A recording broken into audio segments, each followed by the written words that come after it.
Good morning student. आज का अपना टॉपिक रहेगा stock and debtors method. Stock and debtors method last अपनी जो क्लास थी कल उसमें हमने डेटर्स मेथड से कंप्लीट किया था। और डेटर्स मेथड में क्या होता है, आपको एक ही अकाउंट क्रिएट करना है, दैट इज ब्रांच अकाउंट।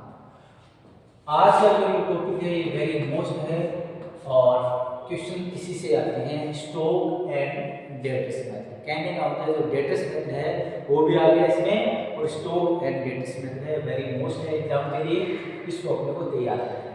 अब ये स्टॉक एंड डेटर्स जो मेथड है इसमें टू टाइप के क्वेश्चन आपको मिलेंगे, on cost, on selling price. दो टाइप के क्वेश्चन अपने को मिलेंगे। ऑन कॉस्ट है तो आपको बेटा 5 अकाउंट क्रिएट करने हैं, और ऑन सेलिंग प्राइस जिसको आप आईपी भी बोलते हो, इनवॉइस प्राइस, इसमें आपको 7 अकाउंट क्रिएट करने हैं। क्लियर? अपना जो टॉपिक है वो क्या है, स्टॉक एंड डेटर्स मेथड। और जो आज फर्स्ट वीडियो अपने देख रहे हैं उसको बता देता हूँ, ये यूनिट नंबर 5 में है, ब्रांच अकाउंट। ठीक है, तो जो फर्स्ट वीडियो अपने देख रहे हैं उनको ये कहूँगा कि ब्रांच अकाउंट के 1-2-3 वीडियो और है, वो स्टार्टिंग से देखें तो समझ में आएगा। कुछ बच्चों के ये होता है कि आज फर्स्ट टाइम देख रहे हैं, उससे समझ में नहीं आएगा। अरे बेटा आपको पता है अकाउंटिंग से इसमें आपको जो टॉपिक स्टार्ट किया है वहाँ से स्टार्ट करना पड़ेगा तो समझ में आएगा। तो हमने डेटर्स मेथड कंप्लीट कर लिया है और आज हम बात कर रहे हैं स्टॉक एंड डेटर्स मेथड। ठीक है, तो स्टॉक एंड डेटर्स मेथड में दो टाइप के क्वेश्चन अपने को मिलेंगे, on cost, on selling price या इनवॉइस प्राइस। ठीक है, इसमें आपको 5 अकाउंट क्रिएट करने हैं इस केस में, और इस केस में आपको 7 अकाउंट क्रिएट करने हैं। क्लियर? ऑन कॉस्ट का मतलब क्या होता है कि ये आपका हेड ऑफिस है, हेड ऑफिस है, और यहां से जो गुड्स आप ट्रांसफर करते हो, इसको ट्रांसफर करते हो ब्रांच को, ब्रांच। इसको आप किस केस में करते हो, ये दो केस हो सकते हैं, on cost, on invoice price. दो केस में आप इसको ट्रांसफर कर सकते हो। इसमें भी ये है कि इनकी कॉस्ट आती है 100 और यहाँ पर माल जा रहा है 100 पर। समझ आ रही बात आपके? ऑन कॉस्ट का मतलब है कि यहाँ पर इनकी हेड ऑफिस में कॉस्ट आती है 1 मीटर की 100। क्लियर? और ये माल यहाँ से होता हुआ ब्रांच में जाता है ऑन कॉस्ट 100 का। ये तो है इनकी जो कॉस्ट है वही ब्रांच की कॉस्ट है, ब्रांच पर भी यहाँ पे भी वो कितने में पहुँचता है, 100 में पहुँचता है। ये तो है on cost. Clear? On invoice का मतलब ये है कि हेड ऑफिस कहता है कि 100 की तो कॉस्ट है और इस पर हमें ₹10 ऐड करेंगे और यहाँ पहुँचाने में कितने लिखेंगे, 100 में 10 ऐड करके लिखेंगे। ये इनवॉइस का है। क्लियर? ये इनवॉइस का है, ये आईपी का इनवॉइस प्राइस है, जिसको आप सेलिंग प्राइस भी बोलते हो। तो इस केस में अपने को अलग अकाउंट क्रिएट करने होते हैं, इसमें अलग। ठीक है, तो इस के अकॉर्डिंग अपने को किस तरीके से क्वेश्चन कंप्लीट करने हैं, इसके लिए बेटा आपको क्या करना चाहिए कि ये 5 अकाउंट क्या है इसके फॉर्मेट समझाऊंगा मैं। ये 7 अकाउंट हैं, इसके फॉर्मेट आपको अभी एक्सप्लेन करता हूँ। ये फॉर्मेट यदि आपको याद हो गए तो इस मेथड के कैसे भी क्वेश्चन आते हैं तो आप इजीली इसको कंप्लीट कर सकते हो। ठीक है, तो इसमें ए पॉइंट में आपको लिखना है, ए पॉइंट में when the goods are head office to branch are send to on cost, send to on cost, on cost price. In this method, the following account are made. The following account are made.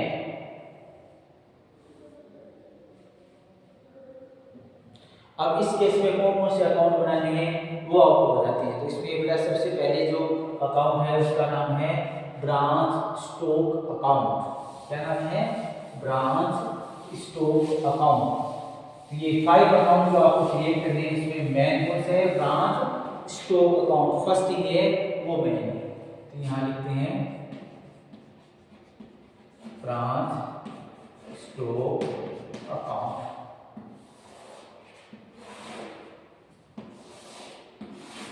ठीक है, अब D R में कैसे आते हैं वो आपको बता देता हूँ। सबसे पहले यह लिखना to balance bill. To balance bill, to balance bill का मतलब क्या होगा, स्टॉक का ओपनिंग बैलेंस लिखना है। कौन सा लिखना है, एट कॉस्ट। ठीक है, ये आपको कॉस्ट प्राइस पर दिखाना है। कॉस्ट प्राइस यदि आप गए कि ओपनिंग स्टॉक आईपी का है, उस प्राइस का है, तो आपको कॉस्ट में उसको चेंज करना है। ठीक है, इस प्रकार दूसरा यहाँ लिखेंगे goods send to branch account. ये भी ऑन कॉस्ट होना चाहिए। यदि नहीं है तो आप इसको चेंज करोगे। क्वेश्चन में आपको रहेगा ऑन कॉस्ट कैलकुलेशन करनी है और दे रखा है वो इनवॉइस का, तो आपको चेंज करके बेटा यहाँ लिखना है। और इसमें क्या लिखा जाता है, और आप यहाँ लिखोगे टू ब्रांच डेटर्स। ठीक है, टू ब्रांच डेटर्स। ये क्या होता है, ये सेल्स रिटर्न होती है। तो यहाँ टू सेल्स रिटर्न नहीं लिखना है, क्या लिखना है, टू ब्रांच डेटर्स लिखना है। यहाँ लिखना है बाय कैश लिख दीजिए या बाय बैंक लिख दीजिए, और ये क्या होती है, कैश सेल्स। ये हम लेटर मेथड में भी कर लेते हैं, इसलिए मैं आपको कहता हूँ कि पहली क्लास से आपको अच्छी तरह से समझ में आई है तो आगे समझ में आएगी। ये हम वहाँ लिखते थे, ये तो अलग तरीके से लिखते थे, बट ये यहाँ कैश। इसके बाद यहाँ लिखते, वहाँ लिखते थे by bank cash collect from debtors. यहाँ पर वो बाय बैंक नहीं यूज करना है। ठीक है, यहाँ पर आपको क्रेडिट सेल्स लिखनी है, और क्रेडिट सेल्स कैसे लिखने हैं, ब्रांच डेटर्स। ठीक है, credit sales clear. Credit sales को क्या लिखना है, ब्रांच डेटर्स। इसके बाद आपको goods send to branch account. Means आपने ब्रांच ने क्या किया, हेड ऑफिस को रिटर्न कर दिया। ब्रांच ने हेड ऑफिस को रिटर्न कर दिया। ये एक तरीके से क्या है, एक तरीके से परचेज, और ये एक तरीके से क्या है, परचेज रिटर्न। क्योंकि ब्रांच है मार्केट से तो परचेज करती नहीं है, तो गुड्स आता कहाँ से, हेड ऑफिस से। तो एक नेचर कैसे होगी, परचेज की नेचर। तो ये रिटर्न आप ब्रांच में से हेड ऑफिस को ट्रांसफर वापस कर रहे हो, तो उसको परचेज रिटर्न कहते हैं। और आपको पता है परचेज रिटर्न सीआर में आता है, परचेज डीआर में आता है, एसएस सीआर में आती है, एसएस रिटर्न डीआर में आती है। इस तरीके से भी आपको समझना है। ऐसे इनकी हेडिंग इस तरीके से लिखने हैं, इसमें सीधे by sales, by to purchase, to sales return या परचेज, ऐसे नए लिख के उसको अकाउंट को डिफाइन करना है। ठीक है, तो ये कुछ टू ब्रांच अकाउंट क्लियर। ठीक है, परचेज रिटर्न है मतलब हेड ऑफिस को आपने रिटर्न किया है, आपका मतलब ब्रांच ने रिटर्न किया है, तो इसमें लिखते हैं। इसके बाद क्लोजिंग बैलेंसेज लिख देंगे, गुड्स एंड टू ब्रांच हो गया। इसके बाद कोई लॉसेज है तो वो अपन लिखेंगे, जैसे branch by branch profit and loss account. इसमें क्या होता है, कोई वेस्टेज है, कोई लॉस है, तो डिफाइन करते हैं। जैसे चोरी हो गया, ठीक है, या रास्ते में ट्रांसपोर्ट कंपनियों में कहीं हो गया है, वो लिख देंगे। किसमें लिखना है, वो यहाँ लिखना है बाय ब्रांच P&L के नाम से। और इसके बाद आपको इसमें सीधे लिखना बाय बैलेंस शीट। ठीक है, ये लॉस होता है, इसको भी दो पार्ट में डिवाइड कर सकते हैं, बाय ब्रांच एडजस्टमेंट में, बाय ब्रांच P&L में। ठीक है, तो वो क्वेश्चन और आगे आएंगे जब आपको बताएंगे। अभी आप लिख लीजिए बाय ब्रांच P&L क्लियर। और इसके बाद यहाँ पर अपने लिखेंगे to branch P&L account, to branch P&L ये अंतर आ जाएगा और ये यहाँ लिख के और इस अकाउंट का काम कंप्लीट।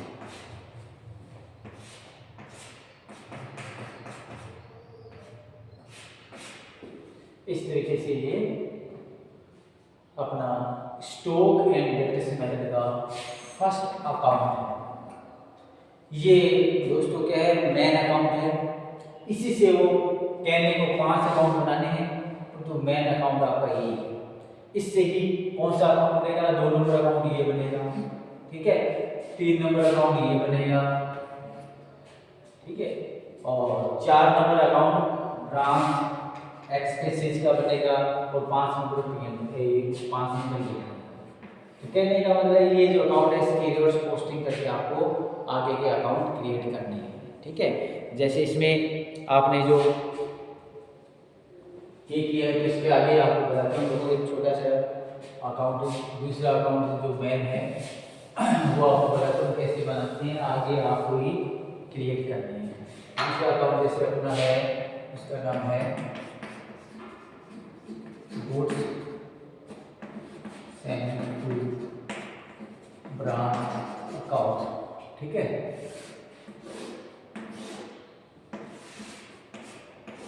यस, अब good sale to branch account आप तैयार कर रहे हो ना।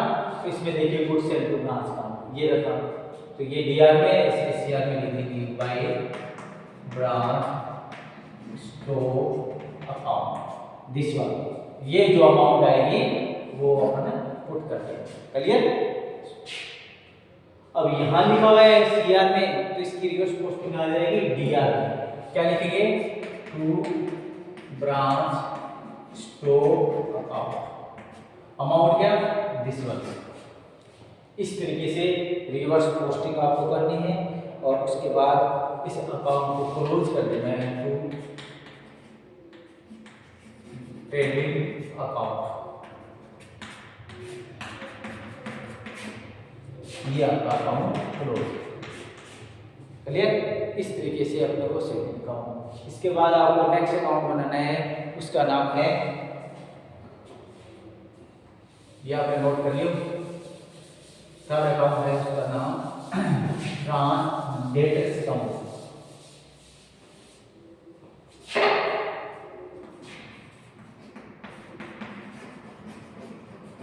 डेटर्स अकाउंट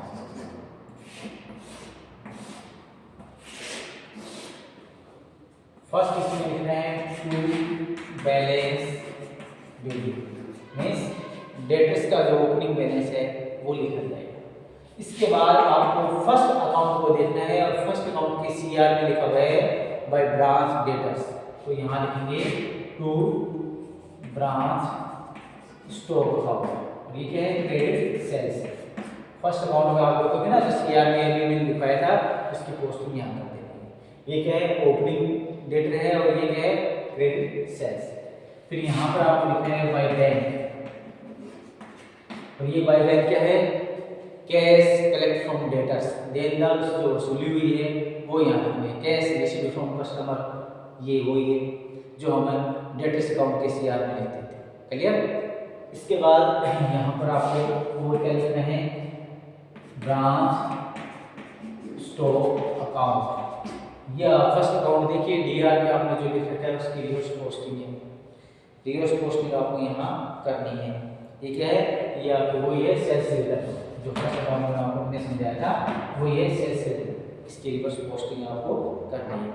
फिर दोस्तों यहाँ पर क्या लिखना है, बाय ब्रांच एक्सपेंसेस अकाउंट, और इसमें देखो इसमें लिखना क्या है, बाय ब्रांच एक्सपेंसेस अकाउंट, और यहाँ पर इसमें क्या आएगा, लिखा आएगा डिस्काउंट अलाउड, और ये खर्चा है बैड डेट। ये दोनों को करके बाहर लिख देना, उसके बाद लिखना बाय बैलेंस शीट। ये आपका डेबिट अकाउंट में है, ये ध्यान रखना, अलग से दूसरे रखना। ये डेबिट अकाउंट है, क्लियर। इसके बाद नेक्स्ट अकाउंट का नाम है ब्रांच एक्सपेंसेस अकाउंट, ठीक है, छोटा सा अकाउंट है, लिख लीजिए आप, ब्रांच फोर्थ नंबर अकाउंट का नाम क्या है? Branch expenses account. क्लियर? अब सबसे पहले तो ये पोस्टिंग करिए, टू में लिखो, ये है ना ब्रांच एक्सपेंसेस, इसकी पोस्टिंग डीआर में जाएगी, टू ब्रांच डेटर्स, उन्हीं से डिफाइन नहीं कर देना। क्लियर? इसके बाद ब्रांच के कोई एक्सपेंसेस है वो लिखे जाते हैं, तो टू में लिख दीजिए टू बैंक, और टू बैंक के नीचे खर्चे क्या हो सकते हैं? वेजेस, रेंट, सैलरी, ऐसे लिख के डैश कर दीजिए, डीआर का टोटल हो जाएगा। शेयर में लिख दीजिए by branch P under, by branch P under. ये फोर्थ अकाउंट है। और लास्ट अकाउंट क्या है? Branch P and L account. अब पी एंडल अकाउंट में क्या करना है? जो आपने 4 अकाउंट बनाए हैं उसकी रिवर्स पोस्टिंग कर दीजिए, और जो अंतर आता है उसको नेट प्रॉफिट लिख दीजिए। ये आपका ऑन कोस्ट के 5 अकाउंट कंप्लीट है। क्लियर? तो आज हमने जो बात की है स्टॉक एंड डेटर्स मेथड की है, और स्टॉक एंड डेटर्स मेथड में 2 टाइप के क्वेश्चन आपको मिलते हैं, on cost, on invoice price. तो आज हम जो फॉर्मेट हमने लिखे हैं वो ऑन कोस्ट के लिखे हैं, जिसमें हमने 5 अकाउंट में लिखे हैं। एक का नाम है, फर्स्ट का नाम है ब्रांच स्टॉक अकाउंट, फिर goods and branch account, branch debtors account, branch expenses account, और लास्ट अकाउंट है branch P and L account, जिसमें 4 अकाउंट में जहाँ भी आपने branch P and L use किया उसकी रिवर्स पोस्टिंग कर देना, और लास्ट में अंतर आता है उसको टू नेट प्रॉफिट लिख देना। क्लियर? तो आज के लिए इतना काफ़ी है। नेक्स्ट क्लास में हम ऑन इनवॉइस प्राइस पर बात करेंगे। Thank you.